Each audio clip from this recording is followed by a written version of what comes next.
ঘড়ির কাঁটায় ঠিক দুপুর দুটো আর দুপুর দুটোর খবর দিনভর নিয়ে সোনিয়া রয়েছে আপনাদের সঙ্গে। শুরুতে দেখাই দমকলের হেডকোয়ার্টার, সেখানে মুখ্যমন্ত্রী শুভেন্দু অধিকারী তিনি পৌঁছে গিয়েছেন। দমকলের হেডকোয়ার্টারে মুখ্যমন্ত্রী শুভেন্দু অধিকারী তিনি কথা বলছেন আধিকারিকদের সঙ্গে।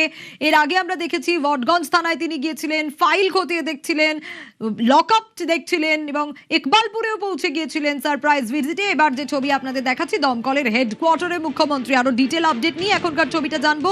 সোমরাজ রয়েছে আমার সঙ্গে। সোমরাজ, দেখো, প্রিন্সপুল স্ট্রিটে মুখ্যমন্ত্রী শুভেন্দু অধিকারী দমকলের যে কেন্দ্রীয় কার্যালয় সেখানে এই মুহূর্তে পৌঁছেছেন। তুমি জানো, আজ সকালে বড় বাজারে একটি আগুন লেগেছিল এবং সেই বড় বাজারের আগুন নিয়ে দেরিতে কি দমকল পৌঁছেছিল তা জানতে মুখ্যমন্ত্রী শুভেন্দু অধিকারী সরাসরি ফায়ার ব্রিগেডের হেডকোয়ার্টারে পৌঁছে গেলেন এবং ফায়ার ব্রিগেডের হেডকোয়ার্টারে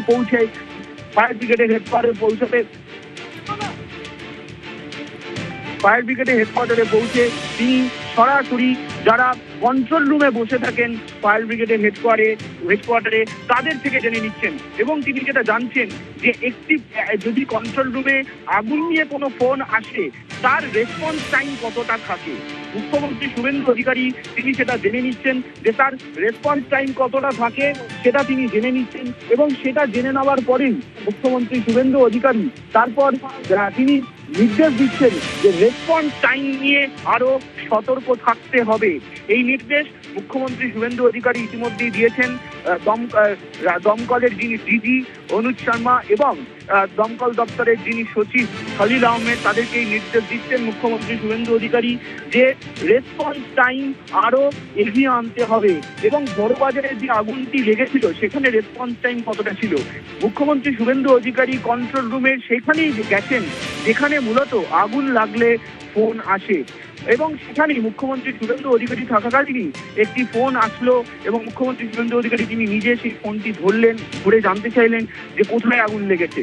শুধু তাই নয়, তিনি ফোন মারফত জেনে নিচ্ছিলেন যে এই যে আগুনটি লেগেছিল বড়বাজারে সেখানে ঠিক কি অভিযোগ উঠেছিল এবং শুধু তাই নয়, এছাড়াও এই ফায়ার ব্রিগেডের যে রেসপন্স টাইম অর্থাৎ একটি ফোন আসার পর কতক্ষণের মধ্যে দমকলের ইঞ্জিন পৌঁছায় সেই রেসপন্স টাইম তিনি জানছেন এবং শুধু তাই নয়, এই বিষয়ে কিছু গুরুত্বপূর্ণ নির্দেশ দমকলের ডিজি এবং দমকল দপ্তরের সচিবকে দিলেন মুখ্যমন্ত্রী শুভেন্দু অধিকারী।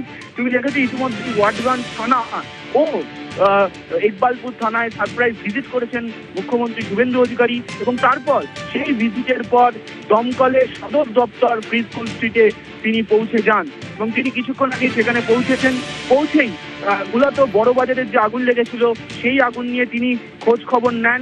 খোঁজ খবর নেওয়ার পরেই তিনি পৌঁছে যান দমকলের যে কন্ট্রোল রুমে ফোন আসে কোনো আগুন লাগলে সেই কন্ট্রোল রুমে এবং সেখানে যারা দায়িত্বরত আধিকারিকরা ছিলেন দমকলের তাদের থেকে জেনে নেন যে এই রেসপন্স টাইম কতক্ষণ হচ্ছে দমকলের, অর্থাৎ দমকলকেও এবার সক্রিয় করলেন মুখ্যমন্ত্রী শুভেন্দু অধিকারী। প্রথমে পুলিশ কর্মীদের সক্রিয়, পুলিশ থানাগুলিকে সক্রিয়, আর এবার দমকলকে সক্রিয় করতে খোদ দমকলের হেডকোয়ার্টারেই পৌঁছে গিয়েছেন মুখ্যমন্ত্রী শুভেন্দু অধিকারী এবং তিনি কিছুক্ষণ আগেই পৌঁছে প্রথমত তিনি এই রেসপন্স টাইম নিয়েই বিশেষ গুরুত্ব দিতে বললেন এবং নির্দেশ দিলেন যাতে এই রেসপন্স টাইম আরো কমানো যায়। বড়বাজারে সকালে যে আগুন লেগেছিল, আগুন লাগার ঘটনা ঘটেছিল তা নিয়েও বিস্তারিত রিপোর্ট নেন মুখ্যমন্ত্রী শুভেন্দু অধিকারী। শুধু তাই নয়, দমকলকে যে নির্দেশগুলি দেওয়া হয়েছিল যে বিল্ডিংগুলি এনওসি নিয়ে সেই নির্দেশে কতটা কার্যকরী হচ্ছে, বিভিন্ন বিল্ডিংগুলিকে কত অডিট করা হচ্ছে, ফায়ার অডিট করা হচ্ছে নাকি, সেই বিষয়েও বিস্তারিত খোঁজ খবর নিলেন মুখ্যমন্ত্রী শুভেন্দু অধিকারী। তিনি এখন প্রিন্সপুল স্ট্রিটে দমকলের সদর দপ্তরে রয়েছেন এবং থেকেই যে কন্ট্রোল রুমে ফোন আসে, বিভিন্ন আগুন লাগার খবর নিয়ে ফোন আসে সেই কন্ট্রোল রুমেই তিনি পৌঁছে যান হঠাৎ করেই এবং এখানেও যারা শীর্ষ আধিকারিক ছিলেন দমকলে তাদেরকে না জানিয়েই মুখ্যমন্ত্রী শুভেন্দু অধিকারী পৌঁছে যান। মুখ্যমন্ত্রী শুভেন্দু অধিকারী পৌঁছানোর কিছুক্ষণ বাদে দমকলের ডিজি ও দমকল দপ্তরের সচিব পৌঁছে যান তড়িঘড়ি এবং পৌঁছে তারা মুখ্যমন্ত্রী শুভেন্দু অধিকারীকে বিস্তারিত রিপোর্ট দিচ্ছেন। বিশেষ করে প্রথম রিপোর্ট বড় বাজারের আগুন নিয়ে এবং দ্বিতীয় রিপোর্ট দমকল কিভাবে অডিট করছে বিভিন্ন বিল্ডিংগুলিতে, সেই অডিট সম্পর্কিত রিপোর্টও মুখ্যমন্ত্রী শুভেন্দু অধিকারী নিয়েছেন। সম্রাট সঙ্গে থাকো। এরই পাশাপাশি নজর রাখবো পুলিশের কাজ খতিয়ে দেখতে হঠাৎ থানাতেও পুলিশ মন্ত্রী পৌঁছে যান, সারপ্রাইজ ভিজিট। একের পর এক ছবি দেখাচ্ছি আপনাদের। ওয়াটগঞ্জ সেখানে মুখ্যমন্ত্রীর সারপ্রাইজ ভিজিট, যে ছবি আপনাদের দেখাচ্ছি, ভটগঞ্জ থানায় মুখ্যমন্ত্রী পৌঁছে যান, ইকবালপুর থানায় সারপ্রাইজ ভিজিট করেন মুখ্যমন্ত্রী শুভেন্দু অধিকারী। সেই ছবিও আরেকদিকে দেখানোর চেষ্টা করছি এবং তারই পাশাপাশি দেখাচ্ছি এই মুহূর্তে দমকলের হেডকোয়ার্টারে, সেখানে মুখ্যমন্ত্রী রয়েছেন। কলকাতায় একের পর এক সারপ্রাইজ ভিজিট, বিভিন্ন অভিযোগে কি ব্যবস্থা নেওয়া হচ্ছে, কত তাড়াতাড়ি রেসপন্ড করছে দমকল, এসব বিষয় খতিয়ে দেখছেন, নিজেই ফাইল পত্র খতিয়ে দেখছেন। সোমরাজ রয়েছে আমার সঙ্গে, আবারও সোমরাজের কাছে যাই। সোমরাজ, তুমি এতক্ষণ আপডেট দিচ্ছিলে এই মুহূর্তের ছবিটার, যে দমকলের হেডকোয়ার্টারে মুখ্যমন্ত্রী রয়েছেন এবং গোটা বিষয়টা তিনি খতিয়ে দেখছেন, রিপোর্ট চাইছেন, এবং এরই পাশাপাশি আমরা কিছুক্ষণ আগে যে ছবি দেখেছিলাম, ভটগঞ্জ থানায় মুখ্যমন্ত্রী সারপ্রাইজ ভিজিট এবং মুখ্যমন্ত্রী সারপ্রাইজ ভিজিট ইকবালপুর থানাতেও। তবে একদমই সকাল থেকেই আজকে দফায় দফায় সারপ্রাইজ ভিজিট শুরু করেছেন মুখ্যমন্ত্রী শুভেন্দু অধিকারী। কিন্তু যেটা সব থেকে গুরুত্বপূর্ণ, কোনো শীর্ষ কর্তাদের না জানিয়েই মুখ্যমন্ত্রী শুভেন্দু অধিকারীর এই সারপ্রাইজ ভিজিট। প্রথমে আমরা দেখলাম যে আজকে ইকবালপুর থানায় মুখ্যমন্ত্রীর সারপ্রাইজ ভিজিট এবং সেখানে কর্তব্যরত পুলিশ কর্মীদের সঙ্গে আলোচনা করা এবং জেনে নেওয়া যে কি ধরনের অভিযোগ জমা পড়ছে, অভিযোগগুলির প্রেক্ষিতে কি পদক্ষেপ করছে পুলিশ, এমনকি মহিলা হেল্প ডেস্কে গিয়ে মহিলা হেল্প ডেস্কে থাকা যে রেজিস্টার বুক, সেই রেজিস্টার বুক খতিয়ে দেখা এবং সেখানে যে অভিযোগগুলি নথিবদ্ধ হয়েছে তার প্রেক্ষিতে কি পদক্ষেপ হয়েছে, রিয়াকশন টাইম কতক্ষণের পুলিশের, সেই বিষয় সম্পর্কে খোঁজ খবর নেওয়া, থানার অফিস থেকে বিস্তারিত রিপোর্ট নেওয়া। এবং তারপরই যেটা অত্যন্ত গুরুত্বপূর্ণ, যে দমকলের হেডকোয়ার্টারেও পৌঁছে গেলেন মুখ্যমন্ত্রী শুভেন্দু অধিকারী। হেডকোয়ার্টারে পৌঁছে প্রথমেই বড় বাজারের যে আগুন লাগার ঘটনা, সেই সম্পর্কে বিস্তারিত খোঁজ খবর নেন মুখ্যমন্ত্রী শুভেন্দু অধিকারী এবং তারপর দমকলের হেডকোয়ার্টারে যে কন্ট্রোল রুমে ফোন আসে আগুনের খবর নিয়ে, আগুনের খবর দেওয়ার জন্য, দমকলকে ডাকার জন্য যে কন্ট্রোল রুমে ফোন আসে, সেই কন্ট্রোল রুমেই পৌঁছে গেলেন মুখ্যমন্ত্রী শুভেন্দু অধিকারী। এবং কন্ট্রোল রুমে পৌঁছে যারা দায়িত্বরত আধিকারিকরা রয়েছেন, যারা এই কন্ট্রোল রুমের কাজ করছেন, তাদের থেকে মুখ্যমন্ত্রী শুভেন্দু অধিকারী জেনে নিলেন যে যদি কোনো ফোন আসে আগুন লাগার, তারপর এই কন্ট্রোল রুম থেকে কিভাবে মেসেজ দেওয়া হয় এবং তারপর তার কতক্ষণের মধ্যে দমকলের ইঞ্জিন রওনা হয় সেই ঘটনাস্থলের উদ্দেশ্যে।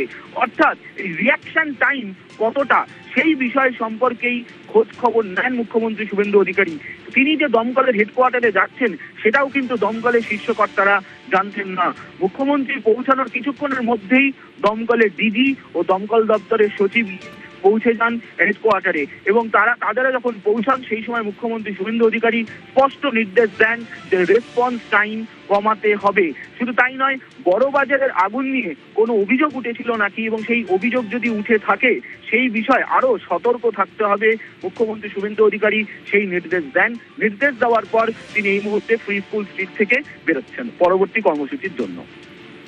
বেশ, এখন ফ্রি স্কুল স্ট্রিট থেকে তিনি বেরোচ্ছেন পরবর্তী কর্মসূচির জন্য, অবশ্যই আমাদের নজর থাকবে।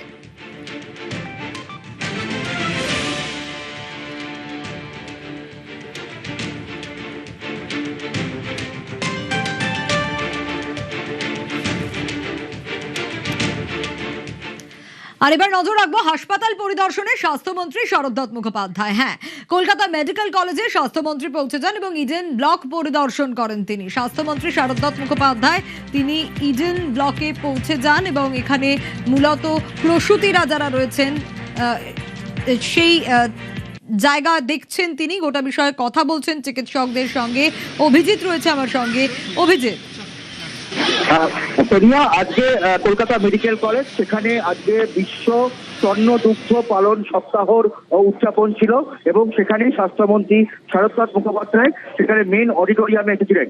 সেখান থেকে অনুষ্ঠান শেষ হয়ে যাওয়ার পর তিনি হঠাৎ করেই ইডেন বিল্ডিং এর পরিদর্শনে আসেন। যে ইডেন বিল্ডিং শতাব্দী প্রাচীন ইডেন বিল্ডিং, যেখানে স্ত্রী ও প্রসূতি রোগ বিভাগ এবং যে গর্ভবতী মায়েরা এবং তাদের সদ্যজাত সন্তানেরা যারা এখানে ভর্তি থাকেন, লেবার রুম, মেটার্নিটি ওয়ার্ড থেকে আরম্ভ করে স্ত্রী ও প্রসূতি রোগ বিভাগের বিভিন্ন জায়গাতে স্বাস্থ্যমন্ত্রী এই মুহূর্তে পরিদর্শন করছেন এবং প্রত্যেক জায়গাতে তিনি বার্তা দিয়েছেন যে কোনোভাবেই এই জায়গা অর্থাৎ ইডেন বিল্ডিং এবং ভেতরে এবং তার বাইরে কোথাও যেন অপরিষ্কার অপরিচ্ছন্নতা যেন নজরে না আসে। কারণ মায়েদের এবং সদ্যজাতদের স্বাস্থ্যের কথা সর্বাগ্রে। মা এবং সদ্যজাত প্রসূতি এবং গর্ভবতী মায়েরা এবং সদ্যজাত সন্তানেরা তাদের স্বাস্থ্য সবার আগে, তাদের যাতে কোনোভাবেই সংক্রমণ না ছড়ায় সেই বার্তাই তিনি দিচ্ছেন। একই সঙ্গে তিনি বারবার করে জানাচ্ছেন যে মাতৃদুগ্ধ তার বিকল্প কিছু নেই এবং এই মাতৃদুগ্ধ নিয়ে যে মিথ রয়েছে সেই মিথ ভাঙতে হবে। প্রত্যেক মায়ের কাছে গিয়ে তিনি আবেদন করছেন যে প্রথম স্তন্যদুগ্ধ যেন সন্তানকে পান করানো হয়, কারণ গ্রামে গঞ্জে এখনো এই মিথ রয়েছে যে প্রথম স্তন্যদুগ্ধ যেন মানুষ ফেলে দেয়, কিন্তু সেটার ক্ষেত্রে স্বাস্থ্যমন্ত্রী বলছেন যে শিশুর ক্ষেত্রে স্তন্যদুগ্ধের কোনো বিকল্প নেই এবং সেই কথাটাই তিনি বারবার করে এখানে বলছেন। এবং একই সঙ্গে আজকে এই সারপ্রাইজ ভিজিট, যেভাবে সারপ্রাইজ অভিজিতের আগে আমরা দেখেছি যে বহু হাসপাতালে তিনি সারপ্রাইজ ভিজিট করেছেন, অপরিচ্ছন্ন দেখেছেন এবং সেখানে বারবার ব্যবস্থা নেওয়ার কথা বলেছেন, ব্যবস্থা নিয়েছেন। আজকে এই বিভাগ কতটা পরিষ্কার পরিচ্ছন্ন দেখলেন তিনি? দেখো, কলকাতা মেডিকেল কলেজ হাসপাতালের এই ইডেন বিল্ডিং এর এখানে যে ওয়ার্ডগুলো রয়েছে, ইডেন ওপি রয়েছে, লেবার রুম রয়েছে এবং বেশ কিছু মেটার্নিটি ওয়ার্ড রয়েছে এবং সেখানে যথেষ্টই পরিষ্কার। এখন বেশ কিছুদিন ধরে দেখা যাচ্ছে যে পরিষ্কার পরিচ্ছন্নতা যেটা রয়েছে তার থেকে আরো বেশি পরিষ্কার পরিচ্ছন্নতা। স্বাস্থ্যমন্ত্রী বারবার করে বলেছেন প্রতি 3 ঘন্টা অন্তর অন্তর যেন পরিষ্কার পরিচ্ছন্ন করা হয়, প্রতি 3 ঘন্টা। এবং একই সঙ্গে ডেপুটি সুপারদের বলেছেন প্রত্যেক দিন 3বার করে এই ওয়ার্ড যেন পরিদর্শন করা হয়, কোথাও যাতে কোনো রকম ভাবে নোংরা আবর্জনা না ছড়ায়। এবং রোগীর আত্মীয় থেকে শুরু করে হাসপাতালের সমস্ত স্তরের কর্মীদেরকে তিনি আবেদন করেছেন প্রত্যেকে যেন এই হাইজিন নিয়ে যেন অত্যন্ত সতর্ক থাকে, কারণ গর্ভবতী মায়েরা এবং তাদের সন্তানের ভবিষ্যৎ সমস্তটাই হচ্ছে এই সংক্রমণের সঙ্গে জড়িত। ফলে কোনোভাবেই যাতে ইনফেকশন না ছড়ায় তার জন্য যেমন নার্স থেকে শুরু করে স্বাস্থ্যকর্মী তেমনভাবে চিকিৎসক প্রত্যেকেই আবেদন।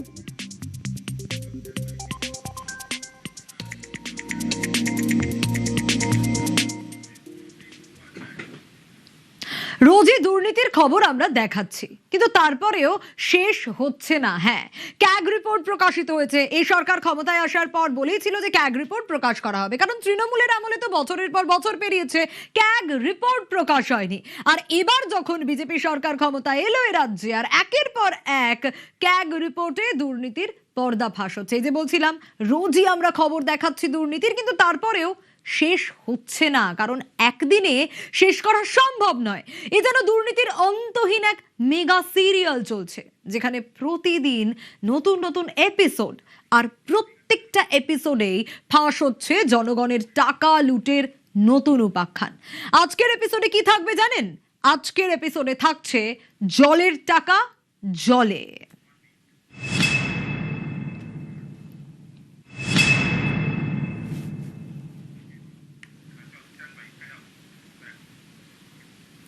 ত্রিপল থেকে শুরু করে আমফানে আমরা দেখেছি কোথায় দুর্নীতি হয়নি বলুন তো? স্বাস্থ্য থেকে শুরু করে সব জায়গায় গরমিল রয়েছে। জল, এটাও ছাড়া হয়নি। ক্যাগ রিপোর্টে বড়সড় গাফিলতির অভিযোগ জল জীবন মিশন প্রকল্পে। হ্যাঁ, রিপোর্ট অনুযায়ী কি দেখা যাচ্ছে? গ্রামীণ এলাকায় দ্রুত পানীয় জল পৌঁছে দিতে পশ্চিমবঙ্গের জনস্বাস্থ্য কারিগরি দপ্তর একের পর এক পাইপড ওয়াটার সাপ্লাই স্কিম চালু করে। বিভিন্ন জেলায় বিস্তীর্ণ এলাকায় পাইপলাইন বসানো হয়, লক্ষাধিক পরিবারকে দেওয়া হয় ট্যাপ সংযোগ। কিন্তু অভিযোগ সেই প্রকল্পেই বড় ত্রুটি ধরা পড়েছে। আবির রয়েছে আমার সঙ্গে।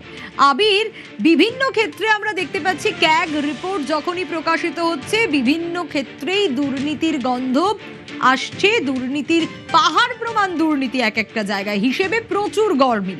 এখানে জল জীবন মিশন প্রকল্পে কিভাবে এই ত্রুটি কিভাবে হয়েছে?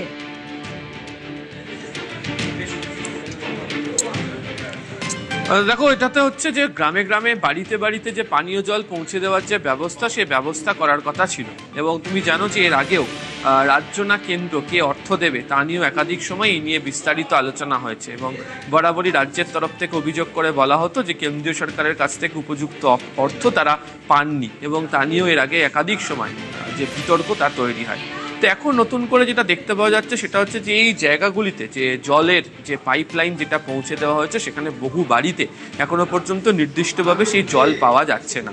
কেন পাওয়া যাচ্ছে না তার কারণ উল্লেখ করতে গিয়ে অনেকে বলছেন যে মাটির যে অংশ দিয়ে পাইপলাইনকে নিয়ে যাওয়ার কথা সেখানে এমনভাবে নিম্নমানের সামগ্রী ব্যবহার করে কাজ করা হয়েছে যে সেখানে সেই জল নিয়ে আসার মতো করে ব্যবস্থা গত কয়েক বছরের মধ্যে হারিয়ে গিয়েছে। দ্বিতীয়ত তারা উল্লেখ করছেন, সেই উল্লেখ করার মধ্যে কি থাকছে, তারা বলছেন যে এই যে পাইপলাইন নিয়ে আসার জন্য যে ওভারহেড ট্যাঙ্ক থেকে সেখানে নিয়ে আসা হবে, সেই ওভারহেড ট্যাঙ্কগুলোকেই যে স্ট্রাকচারাল স্টেবিলিটি তা পরীক্ষা করা হয়নি। সেগুলো বহু জায়গাতে, বাঁকুড়া, জঙ্গলমহলের একাধিক জায়গাতে, পশ্চিম বর্ধমানের একাধিক জায়গাতে, এমনকি উত্তরবঙ্গের বেশ কতগুলো জায়গা থেকে যা সমস্যার মধ্যে পড়েছে এবং তার স্ট্রাকচারাল স্টেবিলিটি না থাকার কারণে সেগুলো নষ্ট হতে শুরু করে দিয়েছে।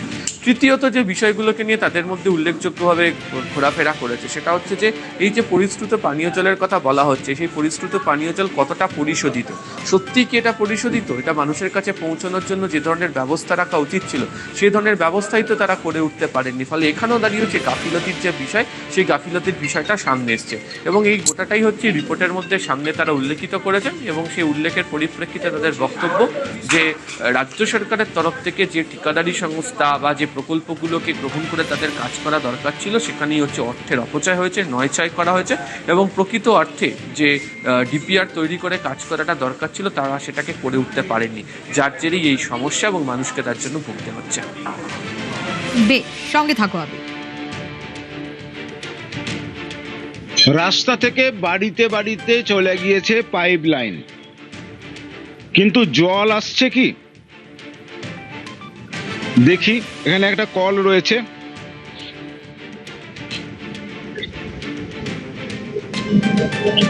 এ কলে জলের কোনো প্রশ্নই নেই। এলাকার বাসিন্দারা বলছেন যে পাইপ লাইন লাগানো হয়েছে 2-3 বছর হয়ে গেল, কল লাগানো হয়েছে, কিন্তু সেই কলে কোনোদিন জল আসেনি। আসলে এলাকায় না তৈরি হয়েছে রিজার্ভার, না হয়েছে পাম্পের সঙ্গে বিদ্যুতের সংযোগ, কোথাও কোথাও আবার পাম্পও বসেনি। তাহলে জল আসবে কোত্থেকে? এমনটাই বলছেন এলাকার বাসিন্দারা।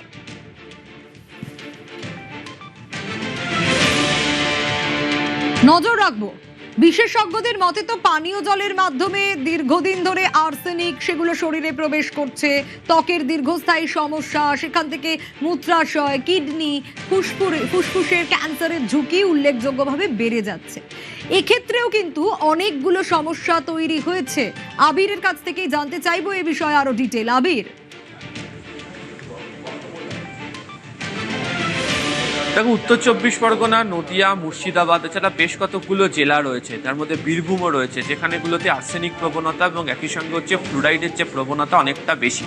ফলে এই জায়গাতে যদি বাড়ি বাড়ি বিশুদ্ধ পরিশ্রুত পানীয় জল পৌঁছে দিতে হয় বা হতো, তাহলে হচ্ছে সেগুলোতে পর্যাপ্তভাবে জল পরীক্ষা করে গুণগত মান দেখে তারপর পৌঁছে দেওয়ার কথা।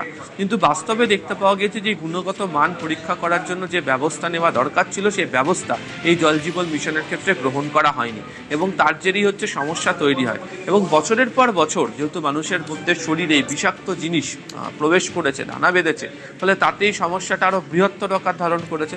এবং এই সমস্ত ক্ষেত্রে তো তুমি জানো, যদি মানুষজনের শরীরে দিনের পর দিন এগুলো প্রবেশ করতে শুরু করে তাহলে ত্বকের সমস্যা, ফুসফুসের সমস্যা হবে, কিডনির সমস্যা হবে, এছাড়া চামড়ার বিভিন্ন রোগের ঘটনা ঘটবে। এবং এমনও উদাহরণ হয়েছে বেশ কতগুলো জায়গাতে, বিশেষ করে হচ্ছে বীরভূমের মতো জায়গাতে, মুর্শিদাবাদের মতো জায়গাতে।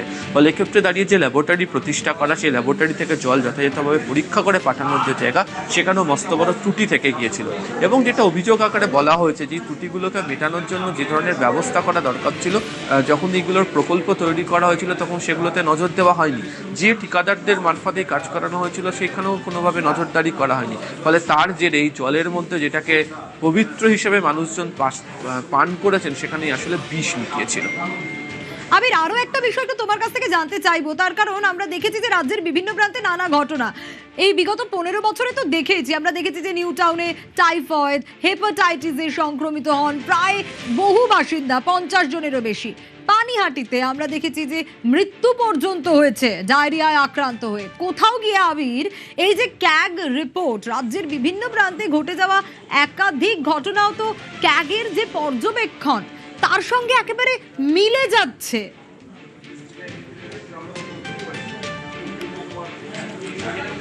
দেখো, পর্যবেক্ষণ তো তারা করে নিচ্ছেন এবং বাস্তব পরিস্থিতি কি সেটাকে তারা বিচার করেছেন, তার ভিত্তিতে তো রিপোর্টগুলোকে তৈরি করা হয়েছে। এবং এই রিপোর্টগুলোর পরিপ্রেক্ষিতে যদি আলোচনা আগেই হতো তাহলে হয়তো এতদিন পর্যন্ত এই ধরনের সমস্যাগুলো স্থায়ী হতো না। ফলে যেটা বিপদের কারণ বলে অনেকে মনে করছেন যে এগুলো এখনো পর্যন্ত মানুষের মধ্যে হয়তো বিপদ আকারে দাঁড়িয়ে রয়েছে, যেটা থেকে রেহাই পাওয়াটা অত্যন্ত জরুরি। কেন এই ধরনের সমস্যাগুলো তৈরি হচ্ছে বলে তারা বলছেন, তার কারণ হচ্ছে বহু জায়গাতে যেখানে জলের পাইপলাইনকে বসানো হয়েছে বা পাতা হয়েছে সেখানে যে পুরনো নিকাশি নালা, পুঁতিগন্ধময়, দুর্গন্ধযুক্ত, নোংরা জলে তার কাজ দিয়ে গিয়েছে এবং তার পাশ দিয়েছে যেহেতু বলা হচ্ছিল যে নিম্নমানের সামগ্রী ব্যবহার করা হয়েছিল পাইপলাইনের ক্ষেত্রে, ফলে সেগুলোতে যে ধরনের লিকেজ তৈরি হচ্ছে যে সেই জল তো তার মধ্যে প্রবেশ করেছে।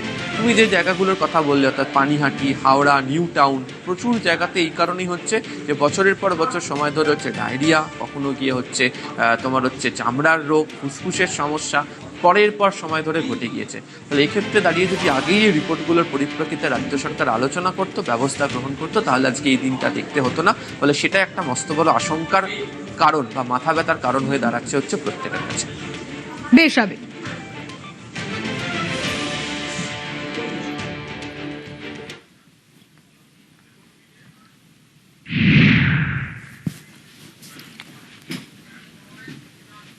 সাধারণ মানুষের মনে যেন এই প্রশ্নটা ঘোরাফেরা করছে, তাহলে দুর্নীতি হয়নি কোথায়?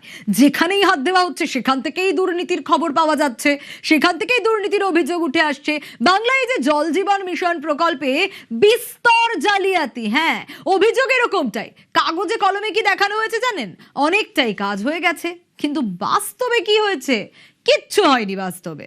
রাজ্যে ঘরে ঘরে পরিশ্রুত পানীয় জল পৌঁছানোর নামে বিরাট দুর্নীতির অভিযোগ, আর সেই দুর্নীতিরই পর্দা ফাঁস কোথায় হলো?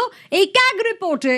কোথাও পাম্প না বসিয়েই ভুয়ো ডেটা আপলোড করে দেওয়া হয়েছে, আর সেই ভুয়ো ডেটা আপলোড করে কোটি কোটি টাকার বিল পাস হয়ে গেছে। কোথাও আবার কোয়ালিটি চেক লাগেইনি, কোয়ালিটি চেক ছাড়াই ঠিকাদারদের হাতে কোটি কোটি তুলে দেওয়া হয়েছে। কোথাও আবার 3 মাসের মধ্যেই বড় বড় ফাটল ধরা পড়েছে ওভারহেড ট্যাঙ্কে। বাড়ি বাড়ি পৌঁছে গেছে পাইপ লাইন, পানীয় জলের কল, কিন্তু জলের দেখা নাই 3 বছর। এবং ক্যাগ রিপোর্টেও যেটা উঠে এসেছে সেটা হলো যে মেকানিক্যাল কোনো কাজ না করেই, অর্থাৎ পাম্প বসানো বা তাতে বিদ্যুৎ সংযোগ না করেই 15,091টি বাড়িতে বর্ধমান ডিভিশনের সেখানে পানীয় জল পৌঁছে গেছে দেখিয়ে সেই তথ্য কেন্দ্রীয় পোর্টালে আপলোড করে দেওয়া হয়েছে। আর তার ফলে জল পাচ্ছেন না এলাকার বাসিন্দারা। তারা বলছেন পাইপলাইন এসেছে, পানীয় জলের কল বসেছে, তারা ভেবেছিলেন 2-1 দিনের মধ্যে জলের সংযোগ মিলবে। বেশ কিছু দিনের বা বহু বছরের যে সমস্যা, সেই সমস্যা থেকে তারা মুক্তি পাবেন, কিন্তু আখেরে তা হয়নি। কারণ তাতে পাম্প বসানোই হয়নি বা তাতে বিদ্যুৎ সংযোগ দেওয়া হয়নি, জলাধার তৈরি হয়নি, শুধু পাইপলাইন বিছিয়ে বাড়ি বাড়ি কল পৌঁছে দিয়ে টাকা লুটে নেওয়া হয়েছে, এমনটাই অভিযোগ উঠছে। ক্যামেরায় সন্দীপ পালের সঙ্গে শরদিন্দু ঘোষ, নিউজ 18 বাংলা, বর্ধমান।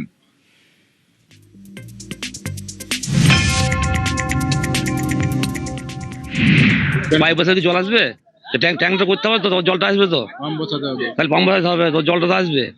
আজ আসবে, লোক আসছে বলছে দাদা জল পড়ছে না, পড়েনি, বলছি ঠিক আছে আজ আসবে, জল চলে আসবে। সেটা কোনো সিস্টেমই নাই জলের, জল ছাড়া খুবই অসুবিধা। থেকে মানে কলটা দিয়েছে সেদিন থেকে কোনো জল আসারই নেই, আমাদের কলে আসছেই না জল। 3 বছর হয়ে গেল। 3 বছর, হ্যাঁ 3 বছর হয়ে গেল, কিন্তু কোনো জলই আসছে না, কিছু না। পাইপ লাইন করা আছে, সব আছে, আমরা জল ঠিক মতো পাচ্ছি না। আসছে বলছে দেখছি, এবার আসবে। পাইপ লাইন পেয়েছি, সবই পেয়েছি, টাইম কলে জল পাবো, খাবো। আর কোথায় ট্যাঙ্ক করলো, কোথায় সাবমার্সিবল বসালো, কিছুই জানি না, আমাদের চোখেও পড়ছে না। কোন এলাকা থেকে পাইপ শুধু বসেই যাচ্ছে, জানছি জল পাবো, এই অবস্থায় চলছে আমাদের। দেখুন, আগের সরকার, তৃণমূলের সরকার এবং মমতা ব্যানার্জির সরকার বহু তথ্য গোপন করেছেন, লুকিয়েছেন এবং ভুল তথ্য দিয়ে মানুষকে বিভ্রান্ত করার চেষ্টা করেছেন। তিনি বোধহয় ভেবেছিলেন যে কোনোদিন টিএমসিকে সরানো যাবে না, কিন্তু কেউ তো আর ইন্ডিসপেন্সেবল নয়। আজকে এক এক করে তাদের যে কুকীর্তি সেগুলো মাননীয় মুখ্যমন্ত্রী এক্সপোজ করছেন। কদিন আগে 21শে জুলাইয়ের যে রিপোর্ট সেটা উনি বলেছেন, এবং কদিন বাদে ক্যাগের যে রিপোর্ট সেটা আপনাদের সামনে আসবে। কেন্দ্র কত সাহায্য দিয়েছে আর সেই টাকাগুলো কোথায় কোথায় চুরি হয়েছে সেগুলো বাংলার মানুষ জানার অধিকার আছে এবং বাংলার মানুষ জানবে। কি ভাবছেন শুধু এইরকম ভুয়ো বিল আর পাইপ কেলেঙ্কারি হয়েছে এইসব অভিযোগ? না, আরো অভিযোগ আছে। পঞ্চায়েতি আইনের তোয়াক্কাই করা হয়নি। জিএসটির নামে বেআইনি ট্যাক্স লুট থেকে শুরু করে ল্যাবরেটরির নামে কোটি কোটি টাকা নয় ছয়ের অভিযোগ। ফলাফল কি? শুদ্ধ পানীয় জলের বদলে গ্রামের পর গ্রাম পান করছে আর্সেনিক, জন্ডিস আর কলেরার বিষ।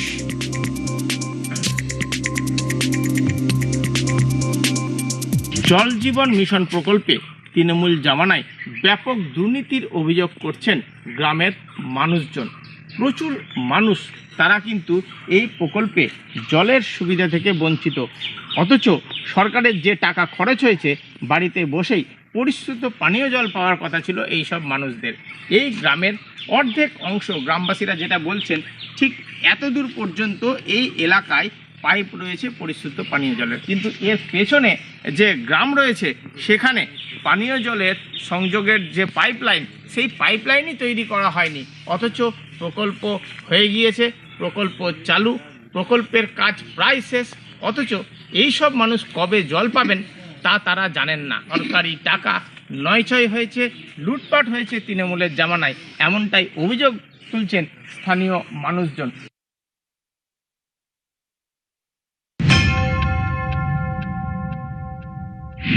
পাইপ লাইন অর্ধেক পর্যন্ত এসেছে আর অর্ধেক এসেনি। এটা হরিপুর গ্রাম, কিছুটা বাড়ি পেয়েছে আর কিছুটা অর্ধেক বাড়ি পায়নি। কাছেই তো আপনাদের জলের ট্যাঙ্ক কাছে, এই যে পাশে আমাদের গ্রামেই, অথচ ট্যাঙ্কি পাইপ লাইন কি পৌঁছায়নি, আমাদের বাড়িতে পৌঁছায়নি। তৃণমূল জামানায় চুরি দুর্নীতি লুটপাট করেছে ওরা, কে পেয়েছে ওরাই ভোগ করে নিয়েছে। তা আমরা এখন জল চাইছি, আমরা সবারই মতন আমরাও যেন খেতে পাই। বাড়িতে জল পাচ্ছ না? না, আমার নাই। কেন? ঢুকিনি যে আমার দিকে। তোমাদের বাড়ির দিকে পাইপ ঢোকে না, ঢুকিনি, এদিকে মানে গোটাই আমার এদিক করে আছে। মমতা ব্যানার্জির শাসনে টাকা দাও, হিসেব চেও না। কেন্দ্রের সরকার তো টাকা দিয়েছিল, কিন্তু তো হিসেবে তো চাইবে, পাবলিক মানি, হিসেব চাইবে না, তো হিসেব দিত না। যার জন্য ক্যাগের রিপোর্টে যেগুলো আসছে, আমার মতে তো এগুলো যে অর্থ তছরূপ হয়েছে, পাবলিক মানি, সেটার জন্য তো এদের বিরুদ্ধে আইনি ব্যবস্থা গ্রহণ করা উচিত।